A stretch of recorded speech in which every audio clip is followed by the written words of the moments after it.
Binge the full week of The Ray Taylor Show ad-free over at inspireddisorder.com/plus. This is The Ray Taylor Show.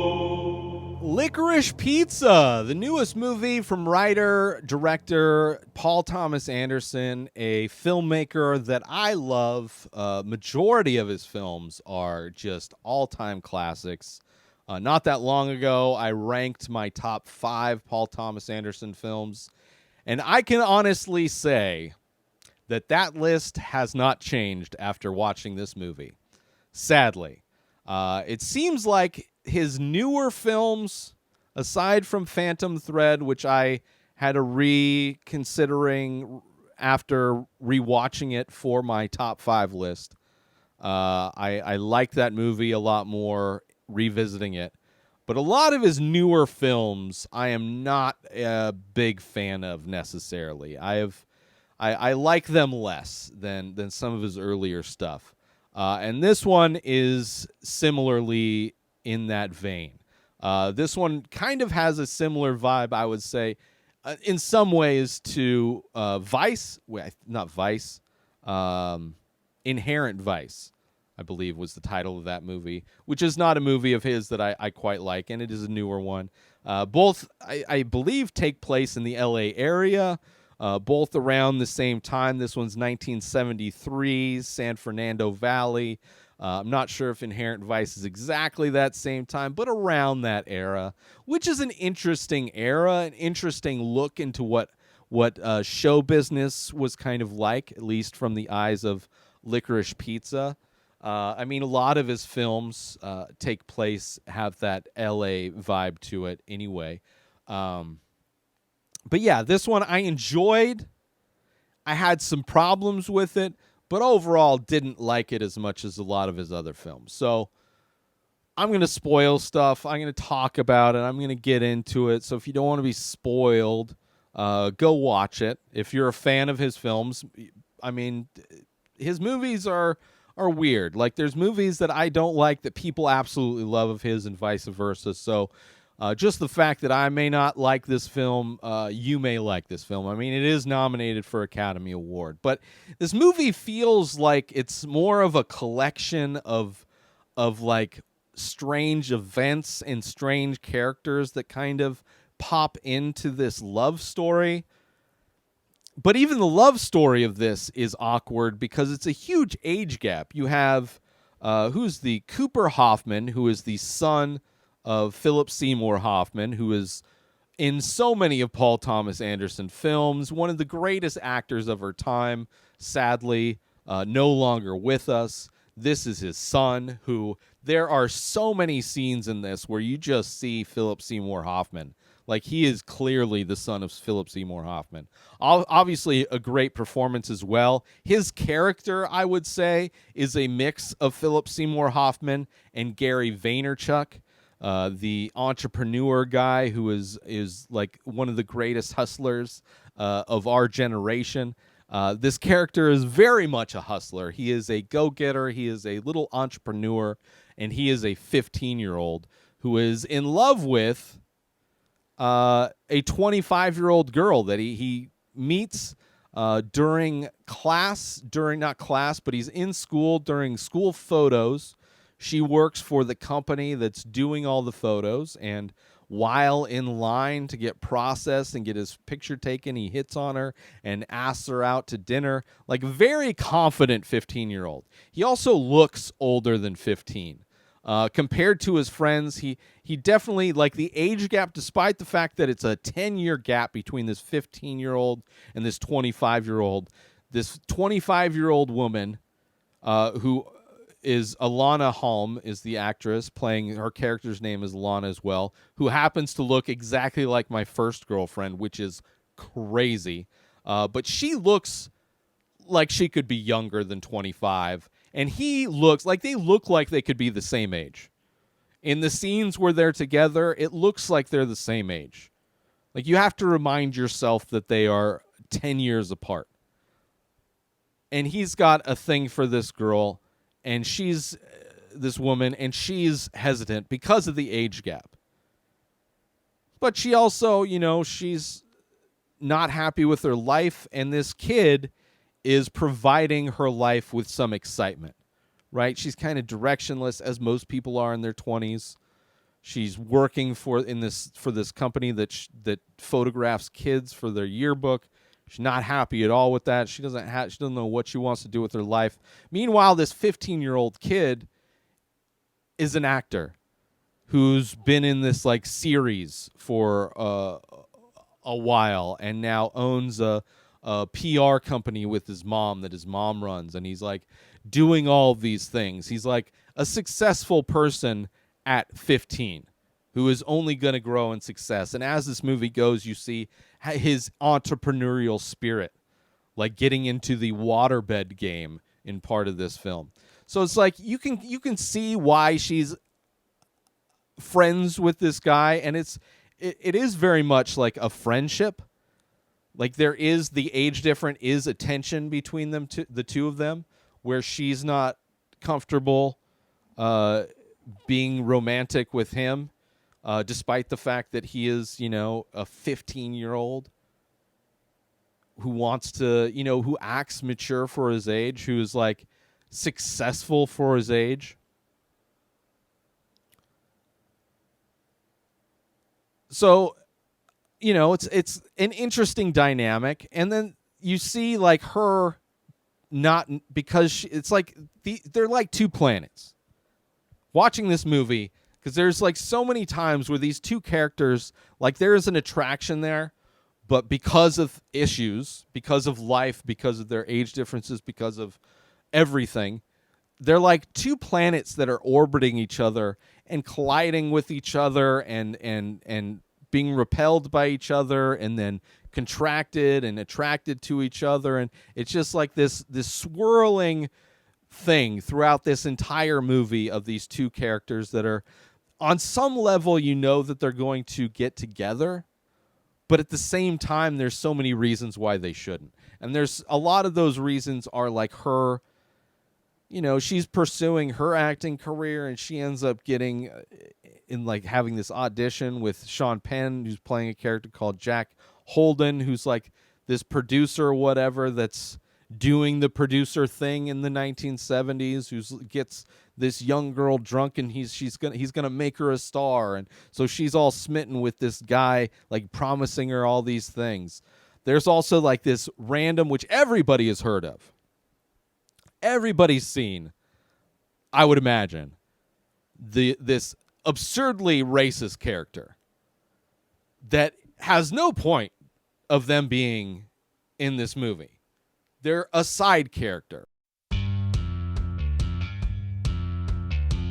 The Many Faces is an ongoing abstract ink portrait series that I started many years ago. I release a new face every day, but go to inspireddisorder.com to check them out. So many available. But as a listener to The Ray Taylor Show, you can save 10% when you use coupon code INSPIRED when you check out. So go to inspireddisorder.com/TMF, that stands for The Many Faces. Go check them out, browse the entire collection, and when you decide on a piece, or maybe multiple pieces, make sure you use coupon code INSPIRED when you check out, and you'll save 10%. As a big thank you for checking out my work, for collecting my work, and for listening to The Ray Taylor Show. And with that said, let's get back to the show. Like, there's so many random side characters. Like Sean Penn's character is a random side character who is a misogynist, who's, probably twice her, he's easily like in his 50s, and he's trying to, get this 25-year-old woman drunk so he can take advantage of her, but also, promising her the world, right? Then you have like this weird character that, that's getting help from the production company or the promotion company that this kid set up with his mom, and they're a Japanese restaurant, and it's like it's an accurate portrayal of a older racist white guy who has a bride, a wife who is Asian, much younger, and doesn't speak English. Like, I know people when I worked at Costco, there were multiple employees there that were from the Philippines who were married to men who were far older than them, 2 to 3 times their age older, white,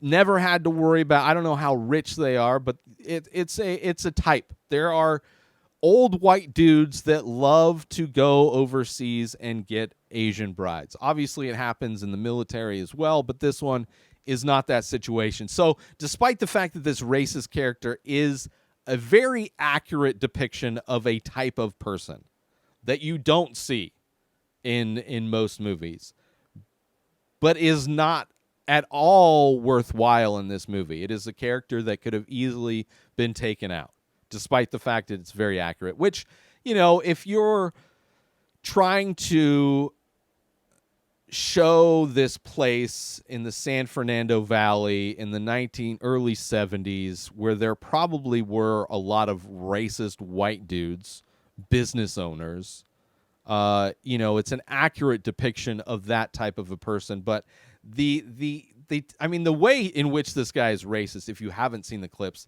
is basically him pseudo-translating what people are saying or asking to his bride, to his wife, but instead of speaking in Japanese, he speaks with a racist Japanese accent, as if he's communicating with her. And then his wife will say something in Japanese, and he will pretend to listen and then say whatever he wants as a translation. Because we find out that this character does not speak Japanese. Obviously. Like, there's a point at which maybe he understands Japanese and then does this thing where he communicates to her like it's almost an inside joke in like a racist accent, but that's not it. I mean, because there's a second time this character comes back and he's got another wife. Like, the first wife couldn't put up with his bullshit. Like, she couldn't put up with his racism, right? And this is a guy who runs a Japanese restaurant. So he gets a new younger Japanese wife. Still doesn't speak English, and he does these things where he's speaking to her in a racist Japanese accent. And before watching the movie, not having any context for it, I'm like, well, like, I could see, like, it's not a good character, but it's movies, like, characters and stories aren't all good people. So, like, racists do exist. People like that guy 100% exist. Like, I've seen that person portrayed multiple times accurately in reality to what this character is portraying. But it wasn't any, like, the movie doesn't, like, there's no commenting on it necessarily from the movie. Like, it's just like a weird, like, a weird over-the-top racism that you don't see very often. I mean, it's creative in its racism, I guess. But a character that's not necessary to the overall story. Like, a lot of these characters aren't necessary to the overall story. They're just like weird characters that help fill in this story. Like, there's a scene, like the main character, Gary, who's played by Cooper Hoffman, gets into waterbeds, right? Waterbeds are a new thing. And he's like, I'm going to sell waterbeds. And he starts this waterbed business. And when the business kind of goes belly up because the gas shortage happens, and waterbeds, plastic waterbeds, vinyl waterbeds are made out of oil. So the price of the manufacturing, it's no longer a viable business. So as he's wrapping that business up, he goes to set up a waterbed in a famous person's house. It's like Bradley Cooper plays this character who's dating Barbara Streisand. Just like another random character in this movie. This asshole guy that Bradley Cooper plays. And they kind of screw over. Like, they end up leaving the hose running in his bedroom. And they think they're screwing him over. It's a really fun scene. Like, there are fun scenes in this movie.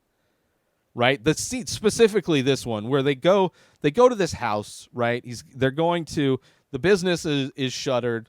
They cleaned everything up, put it all into a box truck, and they go to deliver this last water bed. I assume it's their last one, to this guy that's dating Barbara Streisand. And when he shows up, the guy is all an asshole, right? Played by Bradley Cooper. And he's like threatening his friend. He's like, if you fuck me over, I'm going to kill your friend or whatever. And he's like going on and on about how to pronounce Barbara Streisand's last name. And it's just like this whole thing, and giving him shit because they showed up late because they needed to get gas, and there's long lines to get gas. So he's leaving while they're going to set up this waterbed. But while setting it up, they say, fuck you, and they just leave the hose going, and they just bounce, right? Because this other guy's not even there anyway. But when they bounce, they realize, like, they drive away, and as they're driving away, they see on the side of the road is this guy, Bradley Cooper's character, and he ran out of gas, right? So now they're like, they know that back at the house, things are fucked. But Bradley Cooper needs a ride back to his house because his car is is out of gas. So they go to the house, right? And he's getting a gas can, which they don't know he's getting a gas can. And they drive him to the gas station to get gas. And they just leave him. They just ditch him, right? Because he's an asshole. And as they go back, he goes back to the car that's just stranded on the side of the road, and he's smashing the window. Like, he's fucking this car up. And Alana goes to start the box truck up, and of course, now they are out of gas. So now there's this crazy scene to get out of there, because they know Bradley Cooper eventually is going to be walking back to his car with his gas tank, not happy because he just got abandoned. And not to mention how angry he's going to be once he gets home. There's this scene where they have to, like, back up down this windy, narrow road in L.A., which is intense. It is. I was stressed out watching this scene where it's like Alana just focused on these side mirrors, trying to drive to get down this windy road, and successfully she does it, and she needs to go blow off steam. She leaves. It's a great scene. But it's also a scene where you see, like, she sees how immature Gary is with his friends, and she's like, even before that, she was smoking weed with her friend. She's like, well, it's weird that I'm hanging out with this kid and his 15-year-old friends, right? I'm 25. What am I doing hanging out with this 15-year-old? It just doesn't make any sense. But she ends up, there's moments where both of these characters, there's also another random event that has no bearing on the movie at all. Like the crazy racism in one character is just as ridiculous as the fact that he's at, like, some trade show where he's trying to sell these waterbeds, and cops just come and just tackle him and arrest him. You kind of find out that, like, oh, he fits the description of somebody that just killed somebody. So the cops are assuming he's that guy, and they arrest him. And it's like, you don't know what's happening. Like, oh shit, this is crazy. He doesn't know why he was arrested. Alana is, like, running after him to try and, there's a lot of scenes where it's like, he's in trouble, Alana's running after him. Alana's in trouble, he's running after her. There's a lot of scenes where they're like, they clearly care about each other a lot, right? It's that moment in their planetary orbit where they're kind of being brought together, right? And then they clash, and then they get split apart, and then somebody gets in trouble, and then they come together again. They clash, and they fall apart. And he gets arrested, and then he gets taken to the jail, the police station, gets handcuffed to a thing, and they bring the guy out that is the witness or whatever, and they find out that he's not the guy, and they literally just unlock his cuffs, and that's it. He just kind of waits, looks around, and then just leaves. And then that's all you hear about that scene. It's like this weird random scene that has zero bearing on anything that happens in the story. And that's what this movie is. It's just like a collection of these like random scenes. Alana ends up working for a politician at one point. And then there's this random scene where it's like she ends up getting invited to this restaurant by this politician in order to act as a beard for his love interest. Like he's at this restaurant with his love interest, and he needs an excuse for them to like leave together to make it look like his love interest is going out with Alana. And it has zero bearing on anything. It's just these weird, like, and I think these little random stories are trying to illustrate the vibe, the types of people that were around in the 70s in that area. But man, they're just, they didn't, I don't know. Join Inspired Disorder Plus today. Head on over to inspireddisorder.com/plus to join. Membership includes members-only discounts and deals. You get access to the Ray Taylor Show completely ad-free, as well as bonus episodes. You get access to the complete live painting archive.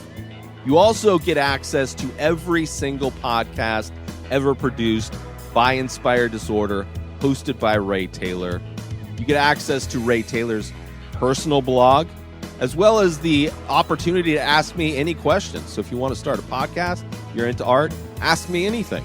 And so many more things are being added every day to Inspired Disorder Plus. So sign up today, become a member, head on over to inspireddisorder.com/plus and become an Inspired Disorder Plus member today. It's just like they're there to be there, to fill in the story with these like interesting characters that are not nearly as, I mean, the main character, Gary, is an interesting guy, this entrepreneur, this hustler, 15 years old, like successful. Like when he started this waterbed business, he knows how to promote stuff. Like when I call him Philip Seymour Hoffman mixed with Gary V, like I mean it. Like he is like, he knows, he understands business in a way and how to promote things and how to make money just effortlessly.